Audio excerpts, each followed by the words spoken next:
Hello everyone, I am Nikita Gupta and we have started our unit 2nd chapter antihypertensive agents in which we have studied about hypertension, then the agents used to treat hypertension and the ideal characteristics of antihypertensive agents.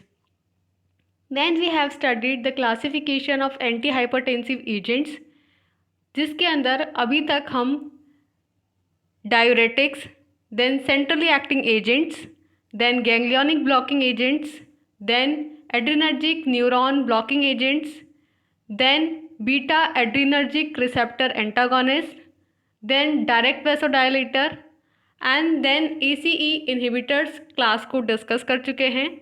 Now we are going to start our next class, that is angiotensin second receptor antagonist.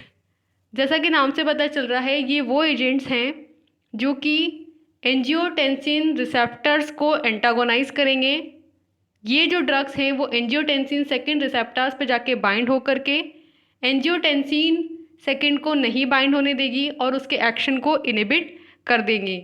So what is angiotensin second receptor antagonist? Let's study. These compounds compete with angiotensin second at the receptor site, thus prevent and reverse the effect of angiotensin second.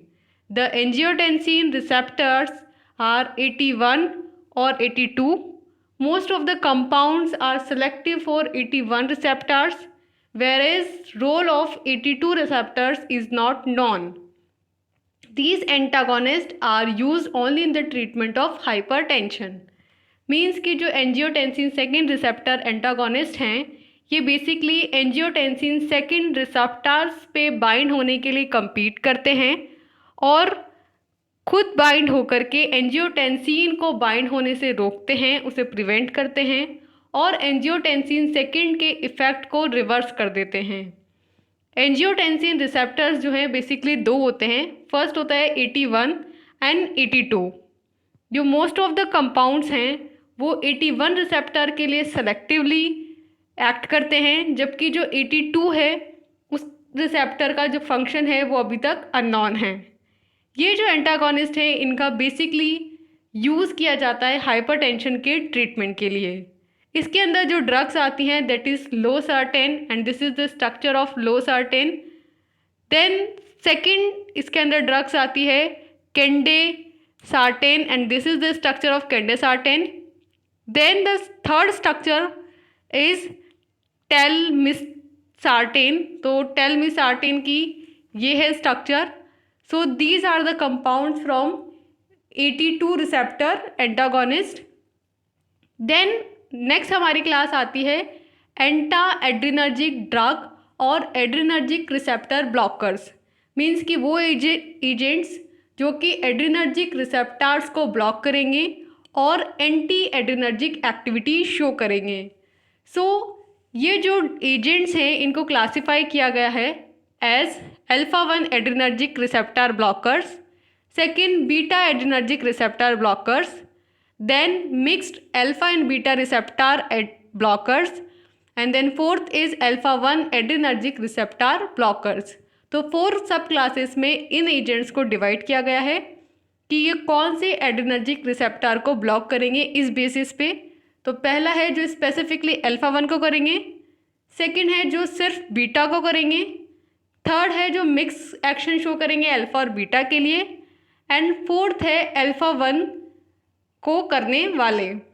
तो इस तरीके से 4 classes हैं हमारी एंटा adrenergic drugs की. Then आती है इनके अंदर ड्रग्स. तो इसकी बेसिक मॉइटी यहाँ पे शोन की गई है. इसके अंदर आर जो है सब्स्टिट्यूएंट है. जब इस आर की जगह ये ग्रुप अटैच होगा तो स्ट्रक्चर बनेगी पायरोसिन.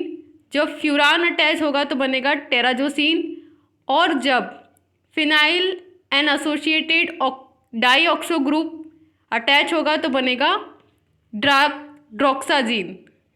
देन सेकेंड स्ट्रक्चर है यहाँ पे फिनॉक्सी बेंजामीन की. So these are the drugs prazosin, terazosin, doxazosin and phenoxybenzamine are anti adrenergic drugs example. Next आता है इनका action. So the selective alpha 1 adrenergic receptors blocks include prazosin, terazosin, doxazosin and phenoxybenzamin. These agents act by inhibiting vasoconstriction caused by catecholamines and act by peripheral vasodilation caused by blockage of alpha 1 adrenergic receptors in bladder and smooth muscles, which results in diuresis and contribute to antihypertensive actions. Means कि ये जो alpha 1 adrenergic receptors हैं ये selectively alpha 1 adrenergic receptors पे जाएंगे, उन पे bind होंगे और ब्लॉकिंग एक्शन शो करेंगे। इसके अंदर जो ड्रग्स आती हैं that are prazosin, terazosin, doxazosin and phenoxybenzamine. ये जो एजेंट्स हैं ये इनहिबिट करते हैं वेसोकॉन्स्ट्रिक्शन को, जो कि कैटकोलामीन्स के थ्रू कोज्ड हुई है, और ये एक्ट करते हैं पेरिफेरल वेसोडाइलेशन। मीन्स कि पेरिफेरल टिश्यूज़ में जो आर्टरीज़ हैं, वेसल्स हैं, उनका ये वेसोडाइलेशन करते हैं और कैटकोलामीन्स के थ्रू वेसोकॉन्स्ट्रिक्शन को इनहिबिट करते हैं। और ये एक्शन जो कोज हुए हैं ये किसकी वजह से हुए हैं? अल्फ़ा 1 एड्रेनर्जिक रिसेप्टर्स की वजह से, जो कि ब्लैडर में और स्मूथ मसल्स में प्रेजेंट थे, जिसका रिजल्टेंट क्या हुआ? डायूरेसिस और एंटी हाइपरटेंसिव एक्शन। सो इस तरीके से अल्फ़ा 1 एड्रेनर्जिक रिसेप्टर्स अपना एक्शन शो करते हैं अल्फ़ा एड्रेनर्जिक रिसेप्टर्स को ब्लॉक करके, जिसका रिजल्टेंट हुआ कैटकोलामीन्स के थ्रू तो वेसोकॉन्स्ट्रिक्शन इनहिबिट और पेरिफेरल वेसोडाइलेशन करके। नेक्स्ट आती है beta adrenergic receptor blockers. Means कि वो एजेंट्स जो कि स्पेसिफिकली बीटा एड्रेनर्जिक रिसेप्टर्स को ब्लॉक करेंगे। So these agents act by reversible binding with beta adrenergic receptors and competitively antagonize the action of catecholamines in the heart and blood vessels. They reduce heart rate, force of contraction, cardiac output, and they also inhibit the release of renin. Means कि ये जो drugs हैं ये beta adrenergic receptors पे reversibly bind होते हैं। Then ये जो कैटकोलामीन्स हैं उनके साथ कॉम्पिटिटिवली उनको एंटागोनाइज करते हैं, उनको compete करते हैं हार्ट और ब्लड वेसल्स पे बाइंड होने के लिए, और इस तरीके से ये हार्ट रेट को रिड्यूस करते हैं, फोर्स ऑफ कॉन्ट्रैक्शन को रिड्यूस करते हैं और कार्डियक आउटपुट को रिड्यूस करते हैं। ये जो है रेनिन के रिलीज़ को भी इनहिबिट करते हैं और इस तरीके से ये अपनी एंटी हाइपरटेंसिव एक्टिविटी शो करते हैं। इसके अंदर जो ड्रग्स आती हैं that is acebutolol and this is the structure of acebutolol. Second है atenolol and this is the structure of atenolol. Next आता है ड्रग्स में betanol. So this is the structure of betanol and metoprolol and this is the structure of metoprolol. Further इसके अंदर drugs में है propranolol and this is the structure of propranolol. Next है timolol, nadolol, carteolol and phenobarbital. So these are the beta adrenergic receptor antagonist. So इस video lecture में हमने complete किया angiotensin second receptor antagonist को और एंटा adrenergic drugs को, जिसे adrenergic receptor antagonist drug भी बोल सकते हैं, और हमने बीटा एड्रेनर्जिक रिसेप्टर एंटागोनिस्ट को स्टडी किया। सो ओवरऑल हमने 10 क्लासेस देखी एंटी हाइपरटेंसिव एजेंट्स की। फर्स्ट थी हमारी डायूरेटिक्स, जो कि डायूरेसिस एक्शन शो करके अपना एक्शन शो कर रही थी। सेकंड थी सेंट्रली एक्टिंग एजेंट्स, जो कि सीएनएस पे अपना एक्शन शो कर रहे थे। थर्ड थी गैंग्लियोनिक ब्लॉकिंग एजेंट्स, जो कि गैंग्लियंस को सिंपैथेटिक और पैरासिम्पैथेटिक को ब्लॉक करके अपना एक्शन शो कर रही थी। फोर्थ थी एड्रेनर्जिक न्यूरॉन ब्लॉकिंग एजेंट्स, जो कि एड्रेनर्जिक रिसेप्टर्स को ब्लॉक करके अपना एक्शन शो कर रही थी।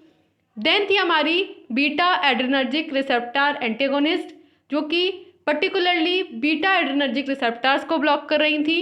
देन हमारी नेक्स्ट क्लास थी डायरेक्ट वेसोडाइलेटर्स, जो कि डायरेक्टली वेसल्स को डायलेट कर रहे थे, वेस्कुलर रेजिस्टेंस को कम करके। देन हमारी नेक्स्ट क्लास थी ACE इनहिबिटर्स, जो कि ACE एंजाइम को इनहिबिट करके ACE से प्रोड्यूस होने वाले एंजियोटेंसिन सेकेंड और उसके साथ एसोसिएटेड इफेक्ट्स को इनहिबिट करके अपना एक्शन शो कर रहे थे।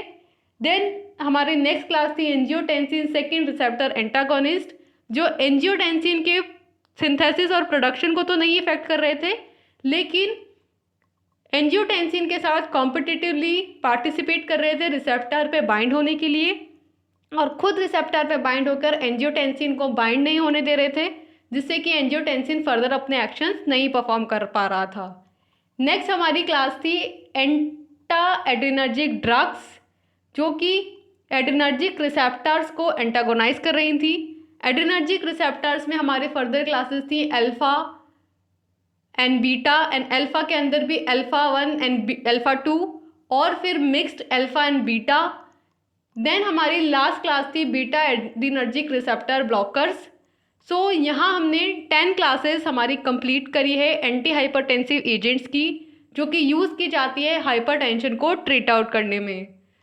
सो यहाँ हमारा चैप्टर कंप्लीट होता है।